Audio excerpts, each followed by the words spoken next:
Hey, it's your friend Christiano, and welcome to the Queer Quest podcast. Hello, all you fabulous souls, and welcome to this week's episode of Dear Christiano on the Queer Quest podcast. This episode is all about when the spiral hits.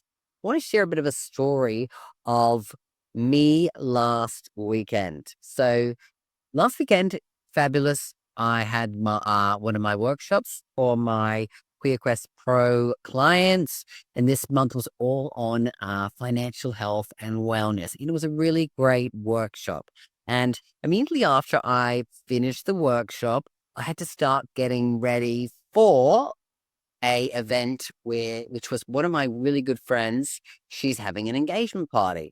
And so that whole morning I was running around, made sure I got to the gym, walked the girls, my dogs, that is, spent time with my partner, and then did the workshop, and then had to get ready to go to the event. Now, I'm the type of person I kind of like to go into something knowing what I am expecting. So I'd asked her a couple of times, earlier in the week, hey babe, how many people are coming? Is it going to be a big thing? Is it a small thing? Like, is it just a close intimate thing? And her response was, I have no idea. Every time I run into someone, I invite them. So I don't know how many people are turning up. So I kind of wasn't really kind of sure what I was walking into. And that kind of sometimes leaves me a little bit unsettled. Anyway, we were running a little bit late because, of course, I finished up my workshop, had to do a couple of things, and then, of course, get over there.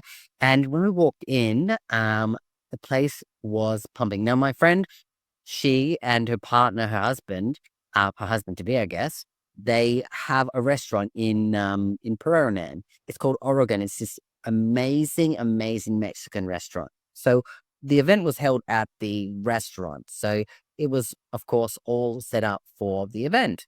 Now, I walk in thinking there could be, 20 people. There was like 80 people. There was music blasting. It was like a full-on thing. So I remember walking in and, you start kind of trying to get your bearings. And I had to go sit down for a second and just like figure out, okay, this is what I'm in for. Because there were so many people around. People were like waving at me and, coming over and saying hello. And I was just like, okay, like, we're going to be in for one of those kinds of days. And now, normally, I'm fine in most situations, and as long as I prepare myself mentally, I can kind of settle myself into it.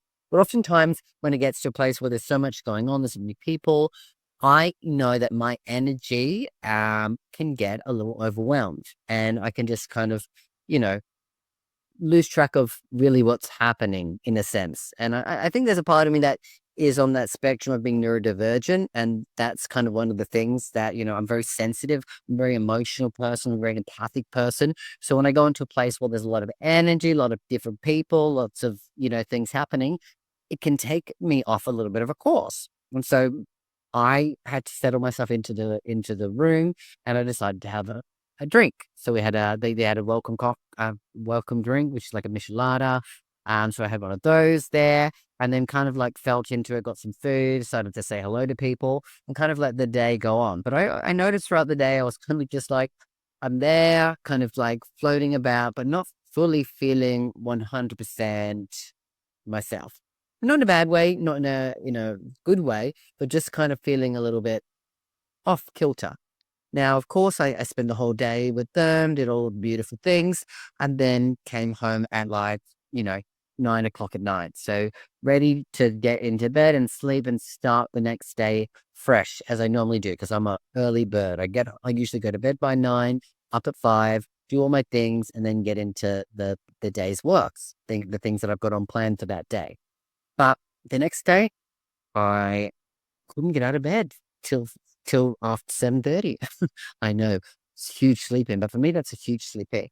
And so when I got out of bed, did my normal things that I had to do, walk the dogs, clean the dogs, and then I just got back on the couch. Couldn't physically move. I was drained. And it wasn't physically, it was emotionally, mentally, energetically. I was off. Now, I felt flat and I felt kind of like off. And it was this like emotional whiplash of healing.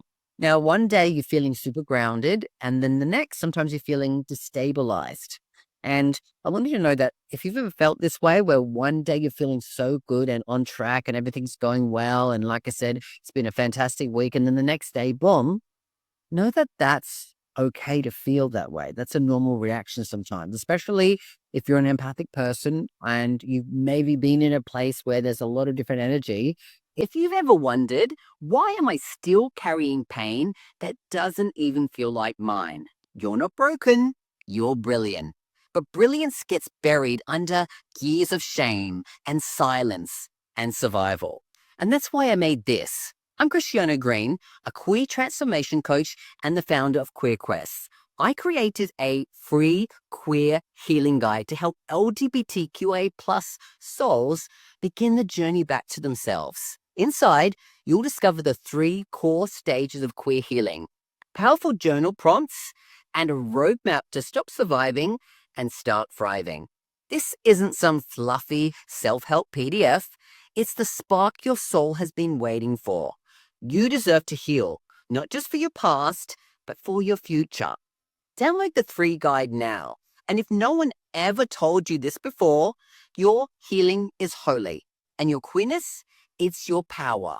So grab your free guide now via the link in my bio or just comment below and I'll send it to you directly. It's taken a lot of you, especially my mission for that day was to ensure that my friend had a really good time. Now, she was a little upset at times because some of her other good friends canceled at the last minute to make the event. And that, of course, is upsetting. I know that it's easy to like focus on the people that are there and they've come to celebrate you. But of course, in the back of your mind, you feel hurt and disappointed that someone that you love couldn't come for whatever reason. And, that can put a bit damper on it. So I was making the effort to ensure that whatever happened, she had a really good day because this was a special moment in her life. And I wanted her to remember the good part, not the fact that someone didn't turn up. I wanted her to feel celebrated, feel loved, feel like she was enjoying herself because the family of sisters had flown in from all over the world to come to the event. So I wanted to make sure that it was memorable for her. So I was putting a lot of my energy into that as well. Not saying that that's part of why I'm feeling flat the next day, but I'm just kind of setting the scene that I gave a lot of my energy and was there trying to be as present as possible, even through the whole thing that I'd shared where I was feeling a bit off kilter. So the next day and the day after, I just emotionally had on, physically, I had a list of all these things that I wanted to get done on the Sunday. And then on the Monday, I had all these things for work that I wanted to do. But I couldn't get myself to do it. Now, I could have pushed myself to do it. I really could have pushed myself through it, but I didn't feel like that was the right thing for me to do. Now, I've been through here before. Right? I've been on this journey of healing for many, many, many years. And I'm talking about, well, of course, I've been on the journey of healing my entire life, but I've also been, I mean, deep healing where I'm actively focused on stuff and knowing about the journey for at least 10, 15 years. And it just only gets stronger and stronger and deeper as I go on in age. And as I realize that this is the area that I want to focus on, I try to really heal that part of it. Now, I know throughout my own journey that there's this thing that some people have that's called the illusion of finished healing, where healing is an actual destination, where in fact, we're actually never done. We're actually continuing to heal, continuing to grow, continuing to evolve. And sometimes it is this way, but sometimes it's like this. And I was on one of those days and I just wasn't feeling great. I was feeling lost. I was feeling a bit out of kilter. Um, and I know that, I had a drink and I don't really drink that much at all, but I didn't drink a huge amount. And, I know what it's like to be hungover and what it's like to be flat and what it's like to feel like, like I said, off in this regard. So I know some people might be thinking, oh, well, you were drinking. I didn't get drunk, didn't get wasted. I just had a couple of drinks throughout the day, along with eating lots of good food and drinking plenty of water and coconuts and things like that as well. So I was taking care of myself in amongst having a couple of drinks there as well. But the whole illusion of feeling like, when you go through the healing journey that it's only upwards, It's not always like that. There are going to be days where you feel flat. There are going to be moments where you really need to recharge your batteries emotionally, because again, sometimes you can give a lot of yourself, and in that process, you haven't taken full care of your own energy. And in those moments, what can happen is your body is just, and your mind and your spirit are saying, we need for you to take care of yourself. We need for you to rest. And if you keep pushing, it's only going to, get to a point of burnout. So you need to take those moments and to take care of yourself. So something I never do, really rarely do, is just to sit in front of the TV and watch TV all day and just do nothing but that. I didn't get off the couch. I chilled. I ordered some food that I wanted to eat, and I just, binged there for a couple of days. I gave myself a deadline. I said to myself, okay, at the end of Monday, when you come back on Tuesday, you're going to get into everything again. And it doesn't have to be rushed into it, but ease your way into it. And yesterday was Tuesday. I eased my way into it. And here we are Wednesday. I feel pumped. I'm back on stuff. I'd made sure that everything that I needed to get done gets scheduled for the week. And I'm here again. But I want people to realize that, as we go through the journey of healing, it's never done. It's never a destination to get to. And I know that it's so easy for us to think that it is, because I think, hey, I'm overcoming this thing that should be in the past. But the thing is that when we are human beings, we go through different emotional experiences. Now, sometimes we have energetic waves of stuff that come to us, and it sits with us, and we have to either process it and allow it to move on and understand where it comes from, or we just have to rest and relax and allow us energy to be restored in the way that feels correct. You ever feel like the world wasn't built for you? Like you were born queer, and then you had to spend your whole life recovering from what that meant to everybody else? Yeah, me too.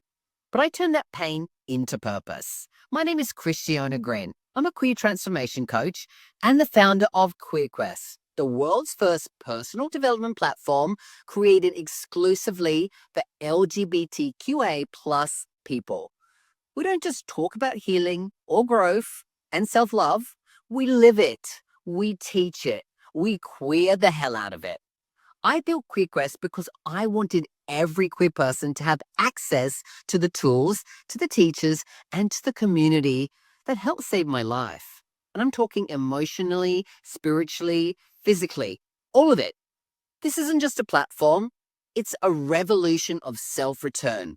A sacred space where your queerness is celebrated, your truth is seen, and your excellence is activated.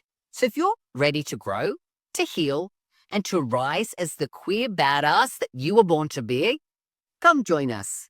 Your quest begins now.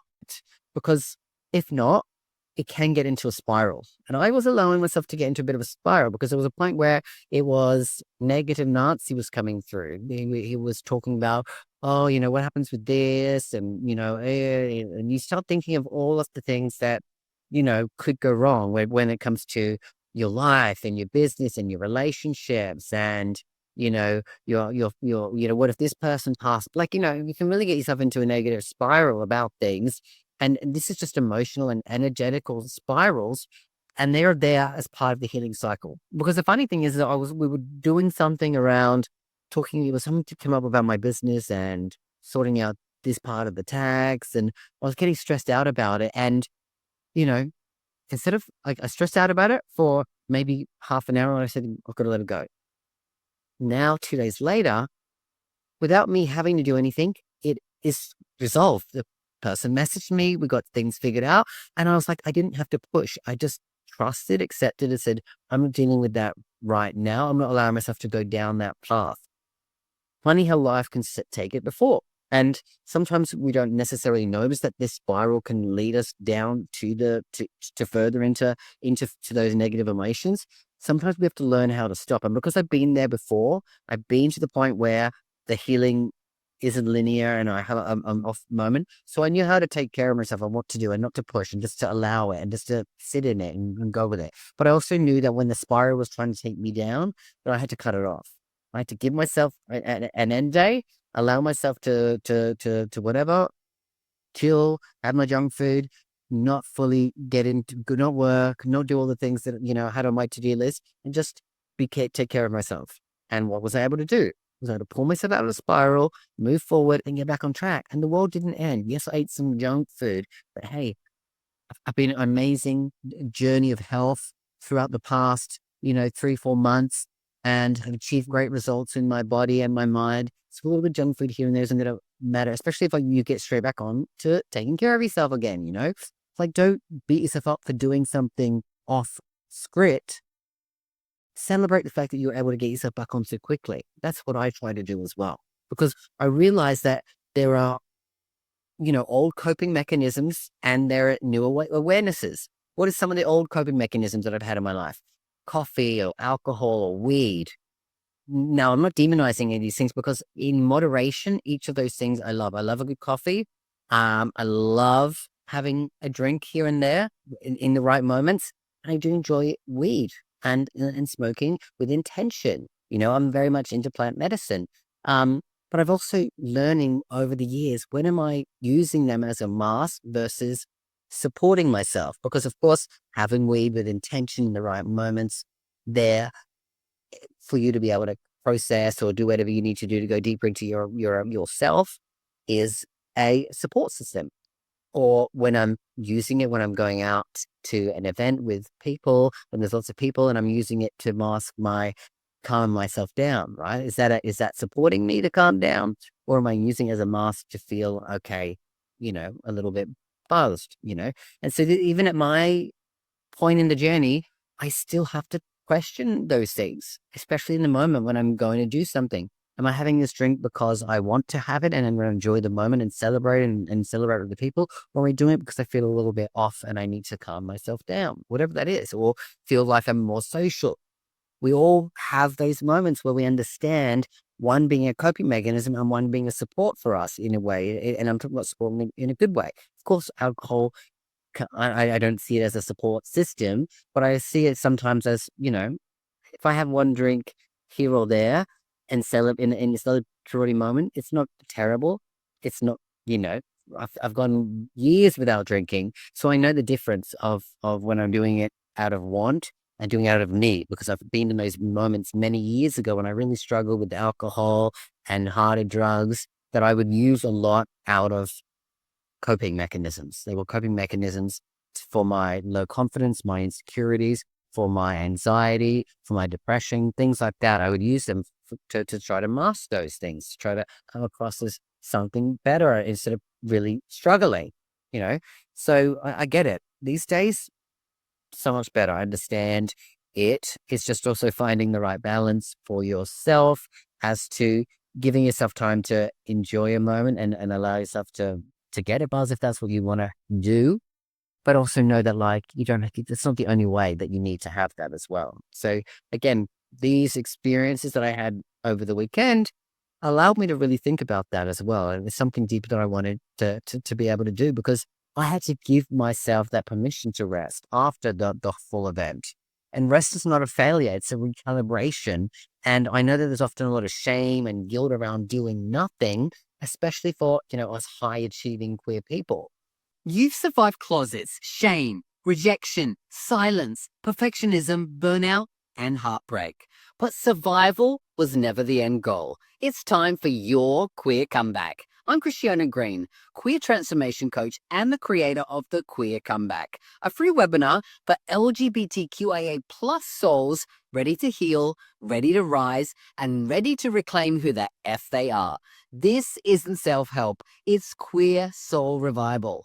Inside this masterclass, I'll share the 3 things every queer person needs to know to finally break free from society's judgments, awaken their queer spirit, and live unapologetically, spiritually, emotionally, and fully embodied. You weren't born to shrink. You were born to come back louder, softer, fiercer, wiser, queerer than ever. This is your invitation to come home to yourself. Join the Queer Comeback free, live, transformational, because your next chapter doesn't start with shame, it starts with you. Sign up now, link in bio. I am so, on the ball with getting the things done that I need to get done and moving forward, especially, I've got QueerQuest as a business. I have a business, with Airbnb properties with my partner. I have a busy schedule when it comes to my health and my wellness. and, hanging out with people and, travel and things like that. So allowing myself to rest in those moments it's not the first response that I want to give myself. It's actually really takes me a lot of focus and understanding to know that this is the right move, because in the past it was always just keep pushing through it, keep working through it. And that doesn't work for people who are partly maybe neurodivergent or queer or on the spectrum or things like that, or just empathic people. You have to allow yourself time to rest and recover and know that that's the right thing for you to be able to do, because energetic sensitivity is a gift that I have. I know not everyone has the level of sensitivity when it comes to, people's emotions and people's energies and sensing those things. And, you have to sometimes navigate this emotional landscape of being empathic in a really loud world where there's so much stuff going on that's really difficult to kind of know what the right path is as well. So really understanding that, recognizing all of this overstimulation is something that we have to be aware of before burning yourself out. Because again, when there was so much going on, no wonder my body was saying, you need to recover. There was a lot of energy, there was a lot of emotions, a lot of things happening. You were giving a lot of to your friend and supporting her. So again, you have to take a step back and take care of yourself as well. Because really, presence is the real present. Me being present with my friends, me being present with, the party and ensuring that they had a good time was one of my gifts to her as well, right? Because true presence isn't just about being present with yourself, can you be present with other? But the real presence as a radical act is knowing that over the next couple of days, I just had to give myself the time with myself, not to be distracted, not to be over busy, just to let these things come through me, whether it's a negative spiral or a positive thing, I just allow it. And then choose if that was going to be a spiral I went down, or just choose if it was just going to let it go. And again, I realized that I had the choice because I trust in my self leadership, because I've been preparing for big energy moments since many, many years ago, when I really realized the depth of my empathicness and my energy, being able to read people's energy. Instead of surviving those moments, I learned how to handle them. And that's why I try to be prepared as possible. And in future, I'm going to have to try to just expect more than less. That's my big takeaway from this past weekend's event, is like, because I didn't know what it was, I didn't properly, fully prepare myself for a big, big thing, but I should expect that something bigger is going to be at play than something, because then if it's smaller, I'm way more prepared for it than anything, right? And this is how I build trust in my own coping strategies and my own emotional awareness and my own energetic, handling of who I am. So this is something I wanted to share about, especially talking about it, in my Dear Christiano series, because it's something that happened in my week, my weekend. And it really kind of threw me off a little bit at the beginning of that, because like I said, I wanted to push, but I knew deep down I had to rest and to take care of myself energetically, emotionally, spiritually, physically. And I'm doing that now. And I understand how to do that. And so I wanted to share that, because maybe you're in need of taking care of yourself energetically, emotionally, physically, mentally, spiritually, all of the ways, and maybe there's a way that you're not doing that for yourself. Maybe you're not giving yourself the time and rest to contemplate, to be aware of what's going on, and to understand that it's okay, that sometimes for you to move forward, you need a day to yourself to just chill. So I'm going to leave you with that. I love, love, love hearing from you. If you've got any stories or shares, please feel free to comment below or reach out to me on social media, because this series is only just getting started. We're only getting, moving forward further. And if you like today, please share it with someone, comment below, because it's going to really help boost the channel, boost this video as well, and get it out to people who need it. Of course, always remember, you've got this, I've got you. Bye for now.